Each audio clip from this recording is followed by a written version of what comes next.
Labas rytas visiems.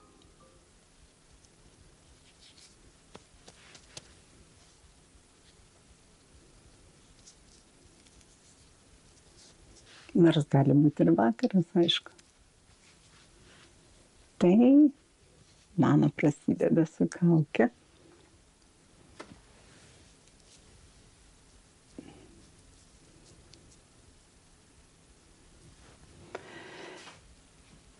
Tai va, kaukės. Puikus dalykas. Atsiprašau už triukšmą. Va. Tai čia yra Holika kaukė kompanijos, žalios arbatos.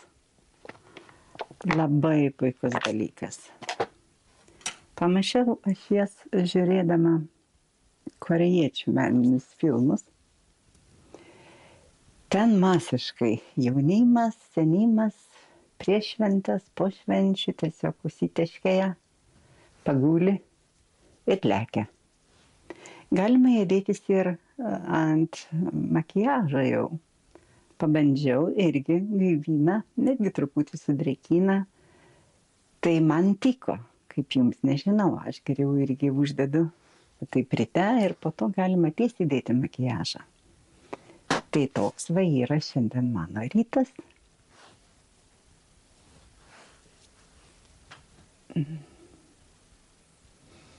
Vėsina labai maloniai.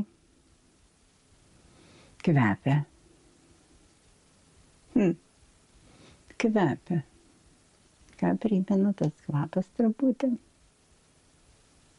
O, žinot, kur duoda po žuvies valgymo omaro ar dar ką nors duoda tokias servetėlės rankom pasivalyti. Na, aišku, prie geruose restoranuose atneša rankas nusiplauti.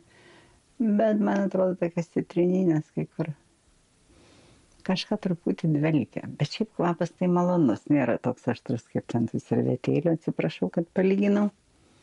Tai va, bet galima laikyti trumpai, minutę.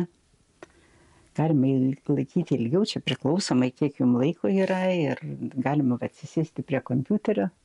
Galbūt aš tą ir darysiu. Ir tiesiog, jeigu jisai drėkinasi šitaip su arbatėlėmis. Tikiuosi, kad padės. Sakant, nelabai. Na, nežinau, čia klausimas, aišku. Tokiuose metuose jau mažai kas padeda. Šiaip kosmetikų įvairių, ypatingai tą makiažus, nežinau, ar čia teisingai lietuviškai, šiaip naudoju senai, tai gal nuo 25 metų, taip daugin, o metuose tai dar daugiau, žiūrint, dirbant Chanel kosmetikos kompanijai, ten būtinai turi būti darbe pasidažęs ir man tai labai tiko. Tai nes tuo pačiu ir reklamuoji, reiškia, darbą žmonės pamato, oi, koks lūpdažis, kaip gerai ant jūsų atrodo, sakau, ir ant jūsų gali, žiūri, jeigu tokia panaši veido kompleksija, reiškia, skaistus veidas, tada dar buvo, tai šviesus plaukai arba tamsus plaukai, manęs tamsus plaukai, aišku, visada buvo, tai ir moteriai gali būti visiškai tikti, pavyzdžiui, raudona ne tokia į mėlyną atspalvį, bet truputį oranžinė. Daug kas bijo oranžinio atspalvio raudonoj spalvoj, bet aš tai ne ir man jis labai tinka. Sako, su metais tai daugiau ten geltoni dantis atrodo, arba oda tokia daugiau paraukšlėta. Tai ką ten darysi, jeigu jau paraukšlėta, tai nelabai tas dažas daug ir priduos, mano nuomonė. Tai čia irgi parodysiu kada nors, užsidėsiu į raudonus ir oranžinius, man atrodo, ta kamera mano neblogai ima. Garsas irgi atrodo dar yra.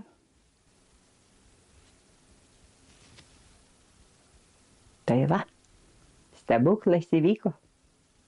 Raukšlės dingo, veidas atsigavęs tiesiog, žydi, ar ne? Geros dienos jums.